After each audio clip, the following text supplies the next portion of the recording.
Hi again. This is my third video for today, the last one.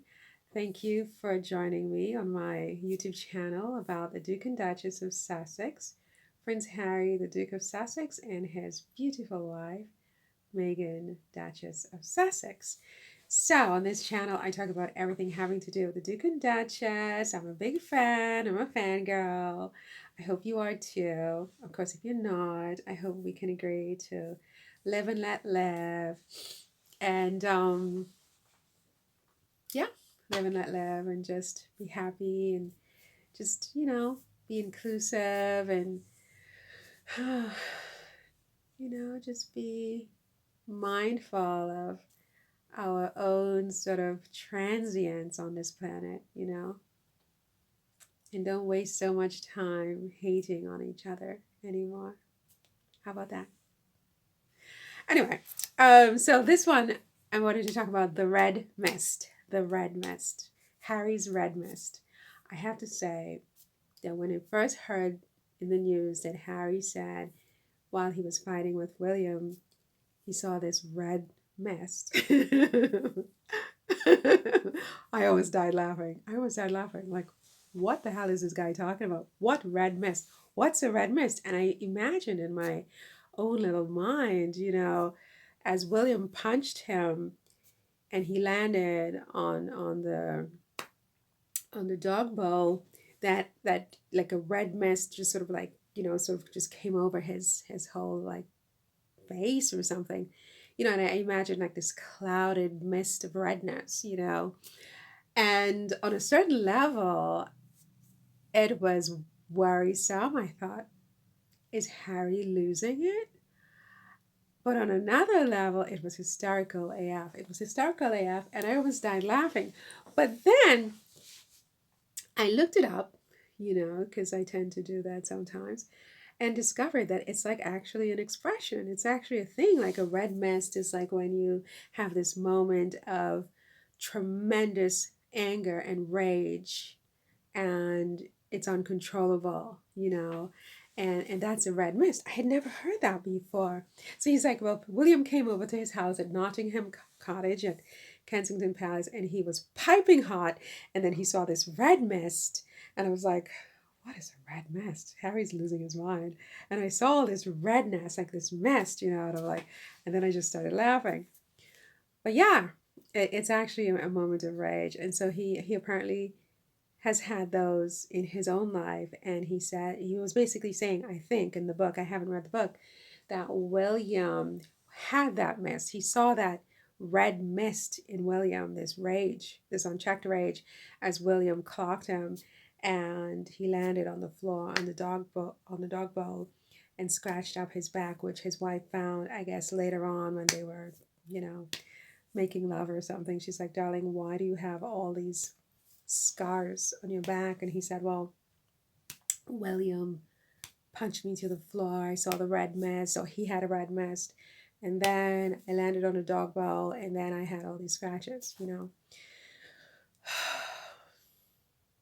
It was tragic and it was funny at the same time. I mean, you know what? William is very, very angry with Harry because he feels that Harry has betrayed the monarchy by marrying a woman that the monarchy does not approve of. William took his time to, pick somebody that he thought would be acceptable to his family, to the crown, to the country. And he really feels that the continuation of the monarchy, the survival of the monarchy, depends in part on who occupies the palaces, who occupies the senior membership of the royal family. And he's not wrong, as I said before. I mean, I think the British people, in large part, demand that without even saying a word. They demand people they can feel are superior to them. And in order for them to justify having this monarchy, that feeling of inferiority on their part and the superiority of the people who occupy the monarchy is absolutely essential. Without that element of inferiority, superiority, the monarchy cannot continue. Because if you think about what the monarchy is, the idea of divine right, and a king, a queen, and you're curtsying to this queen, like, oh my God, your honor. No, not your honor. That's a judge. What do you say? Your majesty, your majesty. Oh my God, your majesty. I mean, who does this with any sense of seriousness without like asking themselves, what in the name of God am I doing? Right? The British people do it, and they don't think about it because in their minds, the monarch, the monarchy, the royal family are superior literally to them, right? They are the subjects, and they have this superior called the monarch. And so it is highly problematic for this population to curtsy and genuflect to someone who they view as inferior. And unfortunately, I don't make history, I don't make the rules. I mean, it is what it is. The history of the monarchy and the British state and the British people, the population, is such that someone like Meghan, who has in her veins DNA from African people who quite literally are the one group of people on the face of God's earth that the British monarchy and the British state literally said were not even human. They were not people. They were non persons. They were chattel. They were property. I mean, they are the settlers in the United States. I mean, okay, there was the Dutch and to some extent, the French and, other European settlers, but the British were in charge. They were in control. It was their laws that create the legal system of the United States. It was their customs and laws and traditions that came up with this whole idea of one drop of black blood, or this idea of black and white in human beings. I mean, if you think about it, um, people are not black and white, actually. The keys on a piano are black and white, and no one has the color of, white, as in the keys on a piano. And most people, I don't think, have the color black as the keys on a piano. I mean, it's a construct that was put in place by the British monarchy and the British state and all of these people. And so, right or wrong, whether you agree with it or not, it is what it is. I mean, Africans and Europeans were the only ones for centuries who were subject to a color code that was devised by the British monarchy and the British state.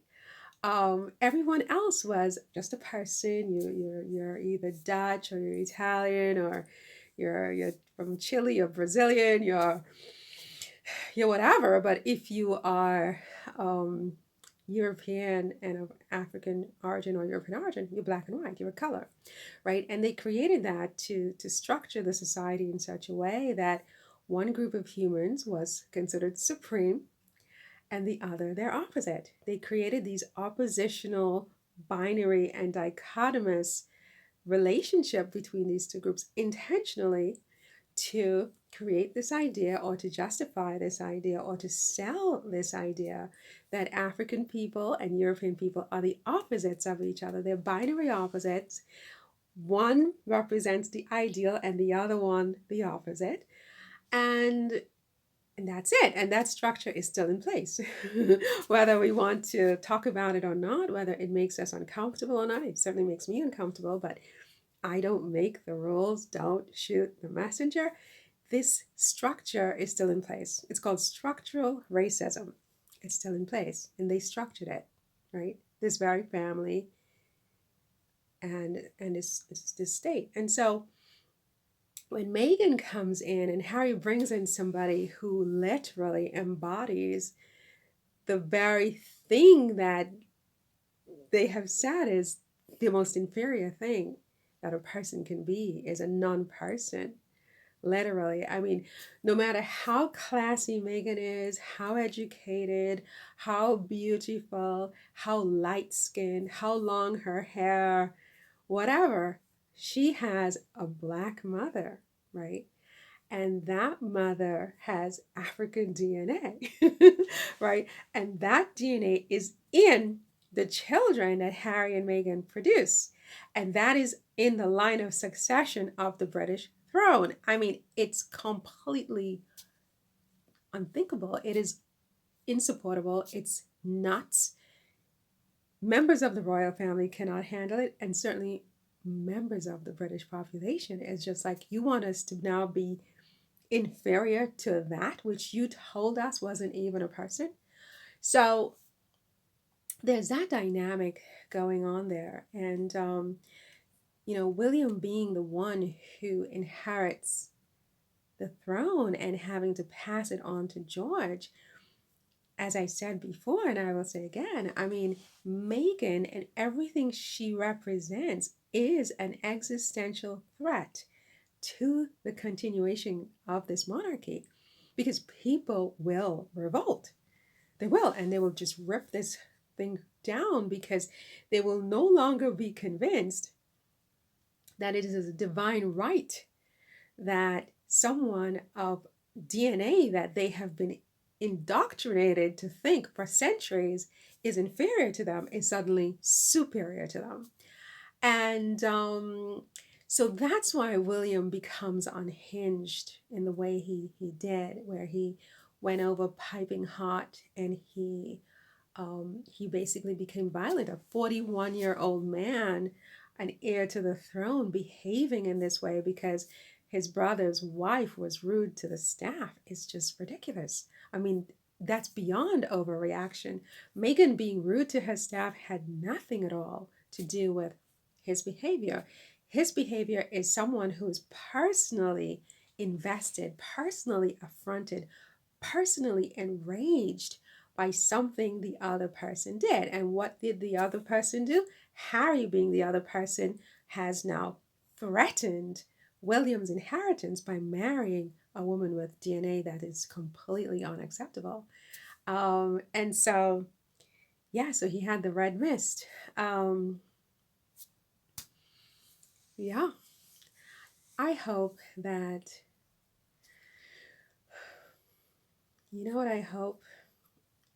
I hope with time that these two brothers can come back together again, and William can get past the shock of having a family member who is, he has been taught, is, whose humanity he's been taught is less than his humanity. I hope he comes to a point where he realizes the wrongheadedness of that.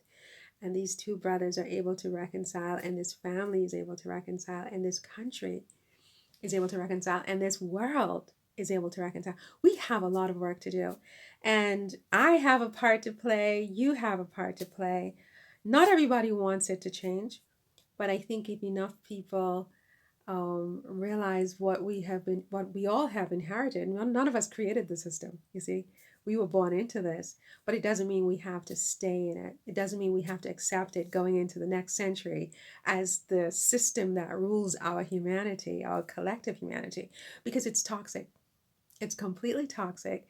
It's one of the reasons I have sued the government of the British state, and it's just the beginning, right? Because I'm not leaving this earth like this, because when I come back, and I do believe it's possible that we are reincarnated, I don't want to deal with this anymore, right? So I need for us to look at this, and I need for us to make some changes, thinking one by one. Those in positions of authority have a greater responsibility to first become aware, to understand, to admit their own biases, right? And to take action to change it. Red mist or no red mist. You know what I'm saying? Okay, darlings, I've got to go. I am wearing my pants now. In the first one I wasn't, but now I have my jeans on. So I have to go out. Okay? So take care. Bye.